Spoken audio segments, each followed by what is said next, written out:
Welcome to another episode of Peers Over Beers, your favorite digital and social evangelist podcast, with your industry veteran hosts, Chris Detzel. This podcast starts now.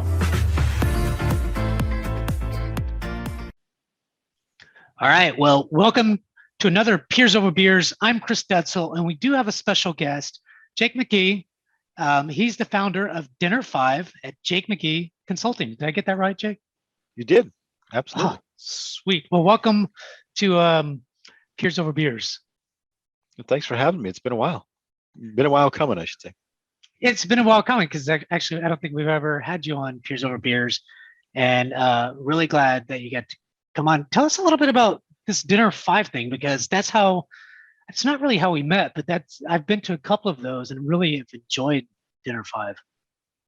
Yeah, so I'll tell you just a little bit of background and story as a way to set up what Dinner 5 actually is, because it's important to understand how it came to be as well. But I've been doing community work in various forms at companies like Lego and Apple, and for clients like Southwest and Cancer Treatment Centers of America, Canon Camera, a bunch of people over the years in a bunch of different forms and fashions. And so I got coming on 25 years of community experience now, right? Seems like a long time. And long time. And I always joke that I've been doing community since that meant convincing clients to put an email address on their website. That was a hard sell back in the day, right? Well, what happens if people contact us? Well, dude, you respond. That conversation was literally one I had more than once.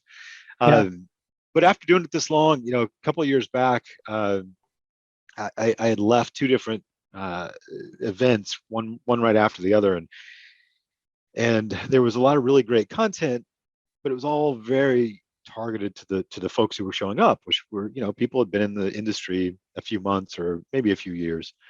And I just kept looking around and saying, where's my peers, right? Where are the other senior folks that have been doing this a long time? And I was complaining. The first one was in October, next one was in November, and in December I was sitting around 2 days after Christmas and telling a buddy of mine, my trials and tribulations about all this. And he said, well, what would you want to do? And I said, man, I just want people to have as much experience as me sitting around my kitchen table with pizza and beers and talking community dirt. Yeah. And he said, well, then why don't you do that? My head exploded for a minute and I went, well, yeah, that's a good point. So why don't I do it? Yeah, why don't I do it? And I had several conversations between the return to work and that 2 days after Christmas conversation with my buddy Steve. And I reached out to a few senior community folks and said, hey, would something like this be of interest? And they all said, yeah, that's great.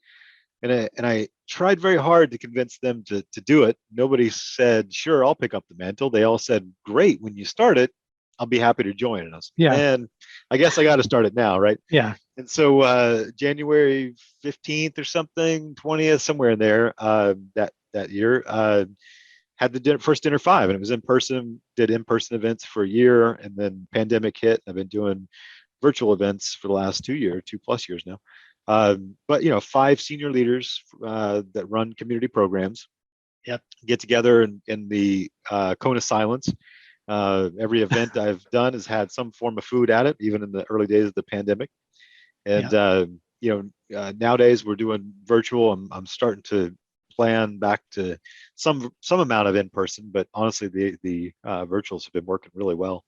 But it's a very small group, very intimate, honest conversation, and kind of in the cone of silence, friend DA type of environment. And I design them so that it's not competitive, so you don't have two people from competitive companies, you don't have two people from the same company at the same one. And everybody I invite, I talk to and make sure I understand kind of what their vibe is, what their background is, what their interests are, so I can curate the group to make sure it's a really great conversation, as you experienced. Yeah, I think I've been to 3 of them. One was a virtual, and I've been to 2. I even drove. I live in Dallas, and I drove to Austin to go to one. Stayed the night in a hotel, and so I there's a lot of value in it. To some degree, I think I still talk to some of those folks, and I'm always about networking. And community people are pretty good at that kind of stuff sometimes, right? I think community people are. I think there's an interesting, weird dynamic about the senior level folks that I'm still trying to put my finger on exactly. But I don't know if we've just been doing community so long that trying to be part of community for community's sake is tough. but it's a different dynamic with senior folks than it is with more junior folks, right? The more junior folks, I mean, you look Yeah, at of the course. CMX chat, the Yep.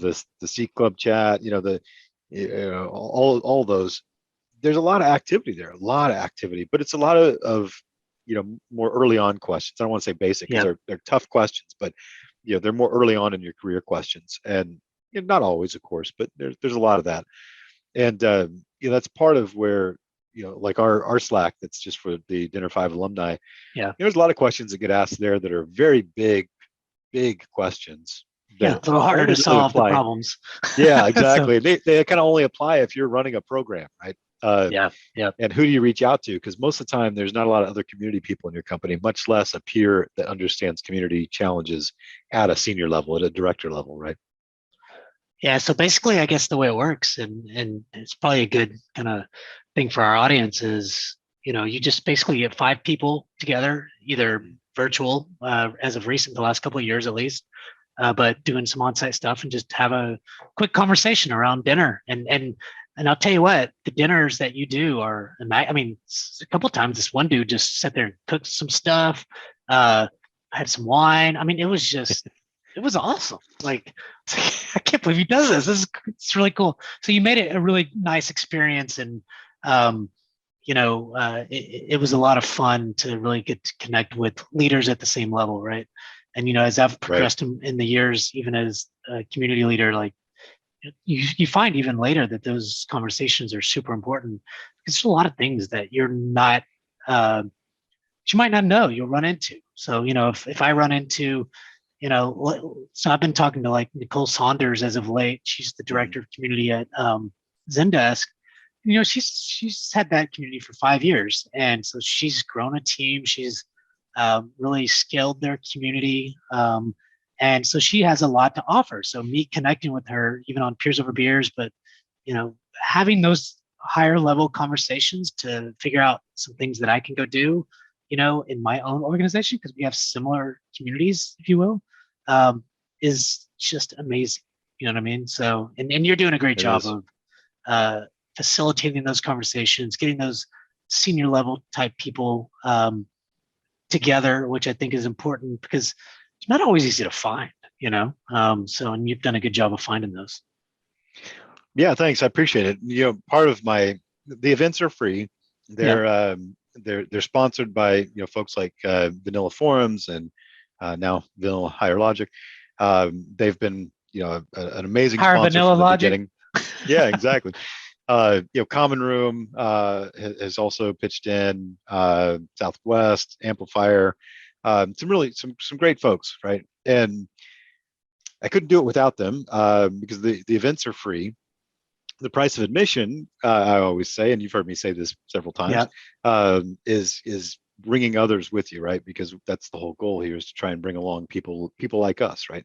And the best way for me to help find those is to make it an impressive experience, and then ask. Often people don't ask, but ask for the recommendation, right? And it's been an interesting process for me, because it's such a good reminder that the reason I do these 5-person events is because that's where intimacy of conversation happens, right? It's hard in a group of more than it's the community numbers, right? 5, 15, 25, 50, 150. At each one of these marks, the social dynamic changes dramatically. Yeah. And the difference between 5 people and 10 people doesn't seem like it's that big a deal numbers wise, but it's the difference between a private conversation among friends and a group. Yeah. Right. And the moment it turns into a group is the moment that I start having to ask myself questions about, can I share? How much can I share? Is somebody in this group going to know my boss? Right. Are they going to bring that back? You start asking all these questions that make you kind of shut down as far as the depth of conversation. Well, I think I maybe, like, if I was there, I wouldn't care if my boss heard what I said, but what I would care about is, I think you had something, this is just me. So I think of the intimacy part, right? You have a group of 100, 150. It's great that there's 100 and 150, but you're just not going to have those really good one-on-one facilitated conversations in a group of 100 people.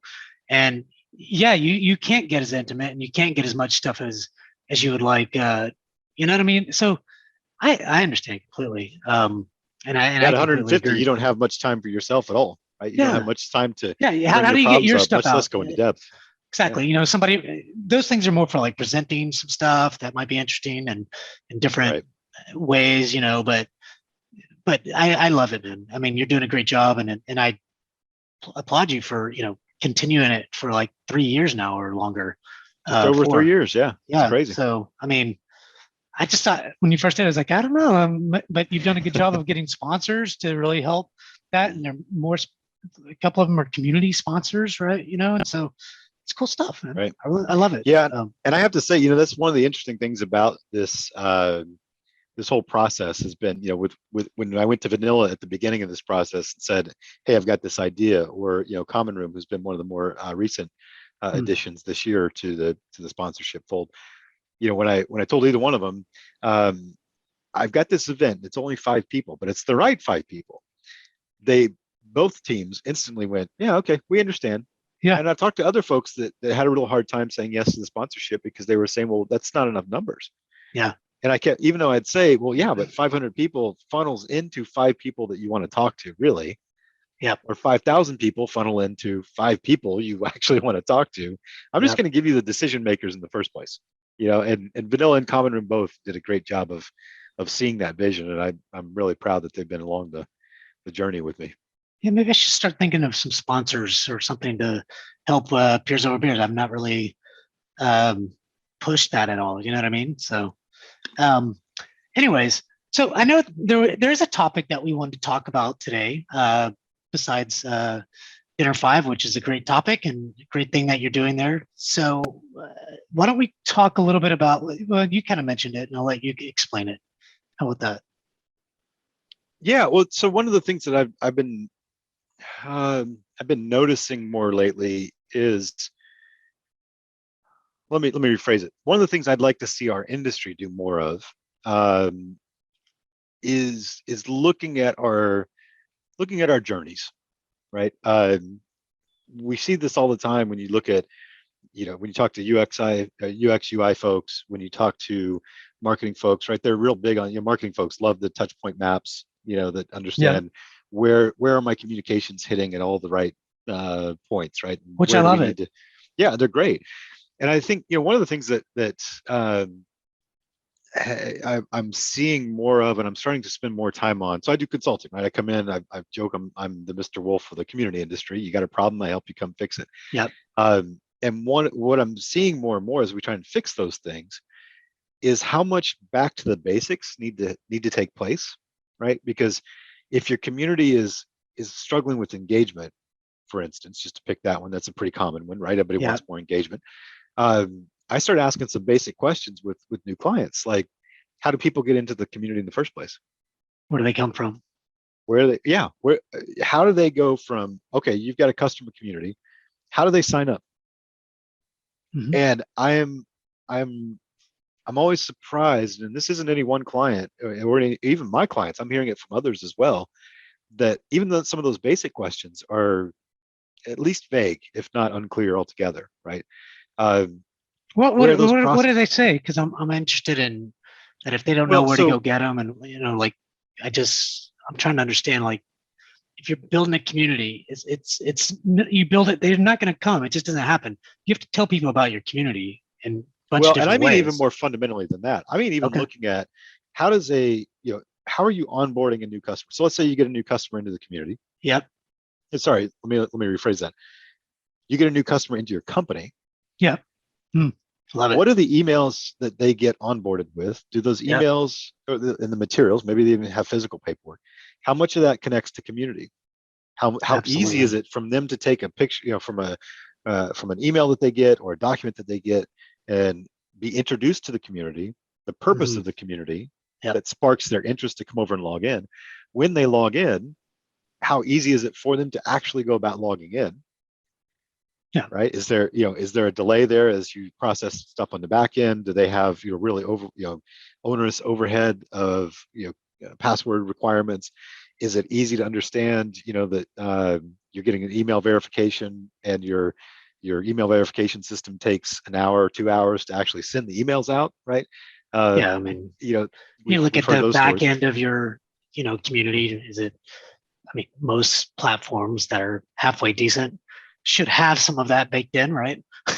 Or at They least should, the yeah. setting to be able to change it on, hey, Right. when customer logs in, send a direct email automatically. You shouldn't have to be doing Right. shit about that. You shouldn't, but do you know that you're not, right? There's an assumption that everything's working like it is, and then you can't figure out why nobody's signing up or why nobody's logging in a second time until you discover our stats. This is kind of where you have to start pulling these pieces apart on a really fundamental level, because it's one thing to say my engagement's not working, we need to add more content or on-site activities or do better community management.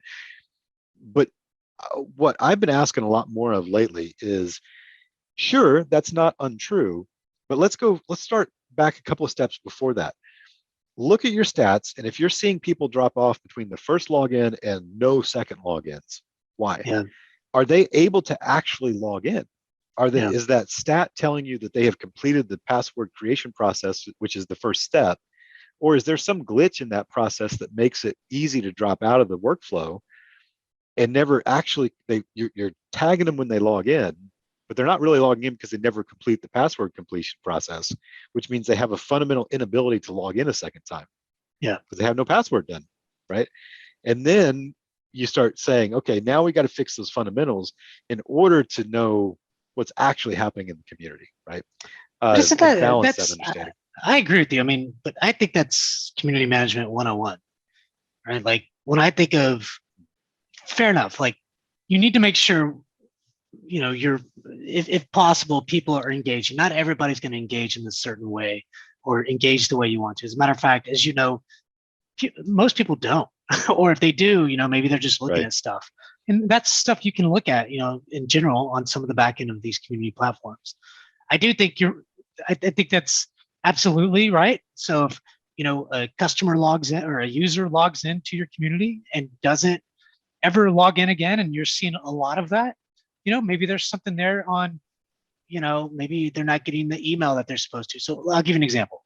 And it's a good point, is when a user logs into the Reltio community today, they get an email automatically, instantly, that says, hey, thanks for registering for the Reltio community. Click here to activate your account. Boom, click here. And then they click there and they go directly to the Reltio community and they're logged in, or they put their password in and stuff like that, and they're good to go, right? And then from there, we have kind of this, I wouldn't call it 30, 60, 90. It's like a, every couple of days for the next, at least just maybe 3 times, they'll get an email and say, hey, thanks for creating your login. Here's some things that you can do.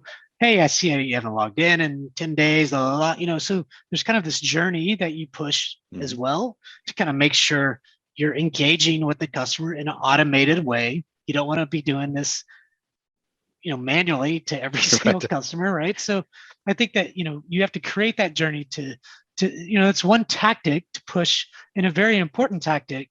And if none of those work, maybe it's not launching. Maybe your initial email isn't going out. Maybe these things aren't happening.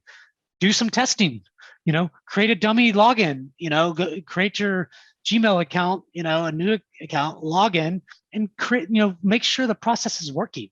And if it doesn't, then there's something wrong. I mean, there's all kinds of tests that you can do from that point, so I don't know if that helps. Yeah. And I think you're right. I think the magic word you just said is the testing part. Yeah. Because honestly, I think as an industry, and I won't point to any one particular person or group or community, because I think we all suffer from this in various forms. I don't think as an industry we do a good enough job of testing. I don't think we do a good enough job up front of doing usability testing as we design. I don't think we do a good enough job at the yearly rotation saying, okay, it's the year mark, let's go back and do another usability test. Think about the level of testing that e-commerce sites do. Absolutely. Right? It is a daily activity in some cases, in many cases. They are tweaking things regularly. Always. On our side, there's communities that are successful. Don't get me wrong, they're still successful, but they have never done usability testing. Not before, not during, not in 5 years in, right? And they're making tweaks and they're making improvements, but they haven't done the full-blown let's put some users in front of a formal process to understand this, right? And Rich Millington, our buddy Rich Millington, posted something a couple of weeks ago talking about the homepage design, right? And how most people have these community homepage designs that are much more about welcome to the site, when in reality, so many communities are destinations that people arrive at based on Google traffic. That's right. And the reason they get to the homepage is because they had a failure in that Google result, right? And so instead of a welcome to the experience, what that needs to be is, you clearly have had a problem. Let me help you address that problem homepage. And we're, it was a brilliant insight. And I think it was one that was really worth considering, what, not just your homepage, it's just one example, but, how are all these pieces working? And that's, when I was at Apple and we overhauled the design of the Apple support community, one of the things that we realized was a huge, massive, vast majority of our traffic to the community came directly from somebody searching something on Google. SEO, yeah. And I mean, we had organic signups, sure, but realistically, somebody had a problem, they Googled it. We did a great job of SEO, which bumped our results up to the first or second result almost all the time. And they clicked the button, they'd show up at the site. And so the way that we redesigned that site and did our testing was to do Q&A pairs, right? So we did everything we could do to make sure that when somebody came, they saw a big Q with the question and a big A with the best answer, right? And there was a whole process of, solved answers, marked as solved, marked as helpful, and Apple recommends, which we had a team in place to go mark stuff that they thought was good if nobody came back and marked it themselves. Yeah. And bump those up above and beyond the rest of the answers, in a design that seemed very compelling when you had 4 seconds to grab somebody's attention before they said, this isn't it, go back to Google and start again, right? And our homepage. Yeah, so they don't have to scroll all the answers and stuff like that. Right. And even a lot of, when I've told this story before, people have said, well, yeah, but lots of sites have the solved answer. Well, yeah, now they're starting to move those up closer to the question. Yeah. But if you look at the site, we specifically designed it to have a Q&A pair design. Yeah. So it wasn't hiding the other answers, but it was putting a huge focus from a design standpoint on the Q and the A that was the best A, right? Yeah. Yeah, back then they probably didn't have really awesome platforms to do all that stuff for you. So you had to develop all that stuff, Yeah, so, we did some custom development for that. But I think, and you're right. It's, in theory, it's community management 101, but I don't think it is actually. I think it's a more advanced version of this process. It's a good point, because I often think that so as much time and effort that, like, I worked for a product company, so we sell, to B2B companies a product, right? And they buy it and they use the product and that kind of stuff. And so as much time and effort as our digital marketing team or marketing team, digital team spends on the main website, reltio.com. I mean, they'll spend lots and lots of money to get leads. They'll spend lots and lots of money to have, to get different people to do usability tests, to get different people to do all this stuff for the main website. You know who they have to do community.reltio.com? Chris Detzel. And that's it at the moment, and they think that, so I think that it's a good point, because I would love to have, all this budget to do usability testing, to do, to change up the website from time to time, to do some of the things that you talk about around, because now since our community is almost a year old, you're starting to get some really good SEO, right? Because we've done a good job of the content, but, and so over time that gets more and more, over time I'll hit 80%, 70% SEO, organic SEO. And right now it's not there, but it's just started. But then things I should be thinking about, exactly what you're saying, is, so people are going to get to our site through Google. And when they click on a link, would be really cool, to have that whole, whether it's a blog or whether it's a Q&A, whatever it is, one is, where's the CTA? So, because they can get the answer. So we need a good, clear CTA, because they're not logged in. So can we potentially capture that? 1 out of 100 people might log in, but if we don't make it easy for them, they're not going to log in. They just get the answer and they go. 2 is are they getting the answer that they need? I like your little thought around just have somebody go in there and just assume that this is the best answer. I like that because I haven't been doing that. And, one of the tactics that I think is important is that best answer and getting people to put that in there, but it's a hard thing to get people to do. You said a lot of good things, man. I like that. I think and you're probably right about these. I mean, I think about it, but I can't always do anything about it, Yeah, and I think so. There's several points in there to sort of pick up on. So one is that that process of when somebody comes to the site, there's a clear CTA, call to action, that moves them from here to there to there to there, and that's my goal. Yeah. I don't know, I've been part of a lot of community developments, even my own, which I haven't done a good enough job of in the past, of thinking about what is that journey? Have we written that journey down? Are we revisiting that journey on a regular basis to make sure it's working? Because we've also built in the measurements and the processes to pay attention to whether that's working. And B, if it's not working, what do we do about it? How do we improve that, right? Yeah. Rather than just saying, we've bought a platform, it works a certain way, we've put it in place, now we're going to worry about the content management part of it, the engagement part of it, right? Yeah. And I think that's, this is the challenge to you, to me, to everybody, all of us, and I've been trying to do this more with clients lately, is to say, whatever our budget is, let's set aside 30% Some of for that. the testing, right? Because what I see a lot of is if you have a $100 of development, just to pick a nice non-real number, if you have $100 of development time, budget for developing a platform, we're spending $100 to get the platform in place. Yeah. Yeah. Spending about $50 to put the platform in place, another $30 to test the hell out of it before, during, and after, and then saving that last $20 to make sure that when we get it wrong, we still have some budget left to fix it. Right. Yeah, I think it depends on the budget. We don't have to get into particulars, but you got a content budget, right? So if I think about what is the single most important thing I have to go do, and it's building content, that is relevant, engaging, and all those things. Something you said in there, God, I lost my thought because I thought it was a good one, around the usability stuff. Anyways, keep going. Sorry. Yeah. I lost my train of thought on that. Well, yeah, and I'm always, and it's tough, right? Because community budgets, like you said, you got just Chris. That's cool. Yeah. I think this goes back to what we all talk about in some form, though, of there's a reason why e-commerce or marketing or the SEO team has the budgets that they have, and part of it's very simple.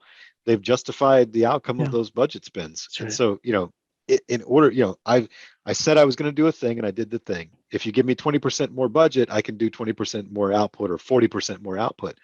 Okay, cool. And then here's the way I'm going to prove that to you, and then I prove it to you, and then on and on and back and back and back. No, it's a very good point. I think that's the exact way of how to handle that, Jake. And my thought came back is, a lot of times it is usability, or testing, but it's also looking at the data around. So if you care about SEO, organic SEO, and all that kind of stuff, the positive is that Google Analytics is tracking all the things people are clicking on. And so, I'll give you an example. Is the other day I was looking at the analytics, and I saw that for some reason there's this link that I go to when I click on it, or it's like this error link, and I'm like, what the hell is this? This is over the last month been clicked on 100 times, but why? What's going on? And so a lot of times whenever you go into the analytics and you can find hints of where people are having problems, either in the login the area, in the, in some part of the platform, and so you have to go dig to find those answers. But the positive is that the analytics are there, the data is there. And so you don't have to just blindly think, oh, that piece. So you do the testing, but you also look at what's working, what's not, through whatever analytics thing that you have. But in this case, for me, a lot of it is the Google Analytics, right? Is just look at that, and it'll tell you, go to your SEO person and say, what the hell is this? And then go to your platform people and say, hey, what the heck is this? If you don't know. And so I think you have to do a lot of research, a lot of focus, and then fix it. Whatever that is, because it's clicked on 100 times in a month and it's going nowhere. that's a problem. Why is it being clicked on 100 times a month? Who's Yeah. clicking on it? Maybe that's a user issue, a problem that if you fix it, then maybe you get 10% of those people back and they actually able to log in or do whatever they're trying to do, Yeah, and I think so. Several things to follow up there. One is that there's an assumption that, or not even an assumption, a mindset. I think that back to this idea of if I've got $100 to build my platform. I don't mean all the content. I don't mean the day-to-day. I don't mean the staffing. I just mean like to technically put a platform in place. I got $100 to do it. So I'm going to get as much functionality out of that $100 as I can, and then I'll be done. Because if we test it right, it'll all work, right? If we Q&A test it, not usability test it, then everything's going to work and everything's going to be fine. Yeah. But the reality is, the reason I keep trying to pull that budget back to about $70 and keep the $30 in reserve, or whatever the number is you want to do, right, is because we always find those things you're talking about, right? That weird error that nobody could have foreseen. Yeah. The strange user behavior that nobody could have foreseen. You put stuff in front of users, especially community users, they're going to come up with some weird use cases that you've never in a million years thought of, and it's not your fault. It's just reality, right? It's not a bad thing. It's just how things work. And I think that's, again, we can really look to our colleagues in e-commerce and say, they know that. They're prepared for that. They don't get upset when they've discovered one. They get kind of excited and celebrate that they found one, right? They know how to we know the problem. I bet we can, and then for the next few weeks after you fix it, they say, see, that's what the issue was. They do that for the main digital sites anyways, like that. They're trying to get leads and stuff like that, not just in e-commerce, but a company like ours, they spend a lot of time and effort and data collecting on, why is, it could be like, this chat used to create a bunch of leads. For the last 2 months, it hasn't created hardly any leads in comparison to the last, and you're like, okay, let's go test that chat. What changed from 2 months ago? This, and then they can go pinpoint exactly what that problem was. You know what I mean? So maybe somebody moved the chat up to the top or to the bottom or to the side, or something happened, and then they'll figure it out, so it's a good point. Yeah. Well, and yeah, exactly. And there's a I'll say a thing, and then we can come back as a different topic to dig in on the the almost certain reaction of people listening in to say who are going to say, yeah, but that's not possible for me. But bear with me. The development process of moving that that $100 back to $70, so you have 30 in reserve to fix things that will naturally, obviously, come up. That's also important to do for us as leaders. Because we know for a fact that we need to be, dedicating more time to stuff that is the random, the administrative, the data research, all that stuff that I don't know that we're, as an industry, that we generally put enough time into. And I'll give you an example, or more specific, some background. Let's say, sorry, I've got the allergies, so I'm trying not to cough right now. No worries. When I first started business years ago, I read this really great Motley Fool article that was talking about how, when you, as an entrepreneur, it's the rule of thirds, how you spend your time. A third of your day goes to doing the work. A third of your day goes to finding the next bit of work. And a third of your day goes to all the administrative overhead that work requires. And I remember at the time, this was like literally my first week of being a consultant, right, years ago. I remember just that blowing my mind, going, you mean I'm going to only get to spend a third of my time doing the cool stuff that I wanted to be the consultant for?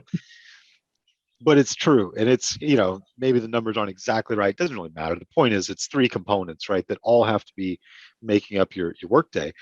And, to your point about like looking at the Google Analytics, right, there's this reactive, maybe, proactive reactive split, that you have your proactive activities that you need to put forth these sort of dashboards. You needed to get these sort of content pieces in place because somebody said in the knowledge base these 5 things have to exist. You have to moderate.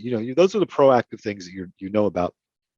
But you also have to be setting aside time to work the business for yourself, right? And figure out, how do I just go look at Google Analytics with no particular point in mind other than what's going on here, right? What am I noticing? And allow your creative brain to kind of take over and start seeing patterns, paying attention to oddities, that sort of stuff. And there's kind of the proactive piece is driven by questions, right? How are we going to do X? How are we going to get this result? And how do you plan for that? The reactive piece, we don't put enough attention into.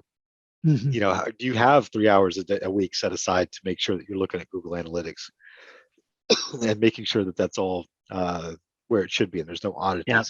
Probably not, because you're busy, because you don't have enough Yeah. time, because you don't have enough budget, right? Because you only one guy. And how do you protect that? How do you make that time for yourself? It's a good question. Yeah, it's a tough one because, if I look at my own kind of career, even into last year to this year with Reltio, I feel like there's some really good things I've done and positive things, but because of some of those good things, now everybody wants a part of a community, and Right. which is good, but now, I've got to kind of look at what is the next step. So the next step for me is trying to get somebody else in here to really run the day-to-day type stuff so I can do more of those strategic type of things. Because, when I have meetings on my goddamn calendar all day, every day, like how can I even do any work of thinking about community and everything else, Right. and, but some of the big things that those meetings, some of them are really important to kind of go back to your, I don't know if it was if we talked about this, but we definitely talked about it before the show, is kind of this, journey of where a customer starts for onboarding. So when a customer joins your organization, where is community in the conversation? That's an extremely important piece, right? So customer needs to know about the community, the academy, and some other places to go so that they can get educated, so that they can get help. And if we're not talking about those things, then they're not really ever going to know about it. I mean, unless they stumble upon it on your website or whatever, right? And so those are the conversations I want to have and be in. But sometimes it's hard to do that and then do the day to day and everything else. And so I agree. I think as thirds, the three things you talked about are good, but there's also more things in there when you're a one person team and to some degree I've got a lot of people bought into it, which is a good problem to have, but also you have to kind of rein things in and say, look, I've got to do things on my community, and that has to be a big part of my time. And it's spending that time doing the shit that you just mentioned. It's highly important. So well, and you nailed it, right? You have to make that. You have to draw those boundaries, right? You have to draw those pushbacks. The reality is, as an entrepreneur, it is hard to do. Okay, how am I going to spend a third of my time actually doing the stuff that makes me the money? Yeah. Right. But if I don't do the administrative stuff and pay my taxes, that's a huge problem. If I don't look for the next business, then I'm not ready. I have no pipeline for when client A ends and I need client B to replace them. Right. Yeah. So you cannot get away from the reality that as hard as that is, it's a reality you can't fight. So the question is, and I'm not saying you, I mean all of us. Yeah, right? yeah. So the challenge here, and this is what I was, sort of prefacing before I even said it a minute ago, was I know that the people listening are going to be like, yeah, but I don't have any time for this. I don't have any time for that kind of work. All I can do is spend my day, keeping up. Sure, and I understand it, and I absolutely sympathize with it. The trick is, it is a reality. If you want to grow, that has to have some time to be able to prove your growth and to allow you to draw your boundaries, right? And you have to start saying no on the beach. You have to sometimes say no to. You've got to look at what meetings are the most important to take those, and then stop taking the others. I've started doing that this year, and it's somewhat free. Now I like, oh, I have some time now to do this thing, so maybe I should go do this thing. So, well, Jake. Right. Well, and I'll tell you, the last point I'll make as we sum up here: stop moderating on the beach. Because I know it's important. I know we love our community members, but this is caregiver syndrome, right? If you don't take care of yourself, you can't take care of anybody else worth a damn. And when we say yes to moderating on the beach because there's nobody else there, the company doesn't have the ability to feel enough pain to say we need to solve this, right? And you are not keeping your brain straight so that you can come back to work after your vacation, where you've actually set it aside, actually allowed yourself to refresh, and so you can be good to your community members, to your community program, to your teammates, all that stuff, right? So stop moderating on the beach. I need a t-shirt for that. I like it. And something it reminds me, and I'll say this and we got to go, but I think it's important to know that we're not doing this just because we love it. We do love it, I think, but we're doing it for a business. So there has to be business outcomes to those communities. And you really have to focus in on what those outcomes are for the business so that you can grow your community, so that you can get headcount, so that you can get budget to do some of the things that you want to do and all that kind of stuff. Nicole and I have talked about this before, is you got to prove it before, you can do it, or you need to prove it out. And then, it's chicken before the egg stuff. So, but you're also right. You can't do everything. So you also have to kind of be smart about your time and energy and where you're spending it, with your community. So if you keep saying yes, they're going to keep accepting it, because why wouldn't they, right? If you say no, I have a boundary there, I have an incapability there, this is not possible that way. If you want this outcome, and stop talking about ROI, start talking about outcomes, right? Yeah. If you want this outcome, then business you'll outcomes. need to do these things. It's the yes, but. Yes, I can do it, but I can't do it alone. Right? That could be the next thing. What does a business outcome look like? I like it. Well, Jake, thanks so much for coming. I really appreciate it. My name's Chris Detzel, and thanks for coming to another Peers Over Beers. And yeah, I'm Jake McKee. You can find out more about Dinner 5 at dinner5.org or about me at jakemckee.com. Thanks, Jake. Thank you.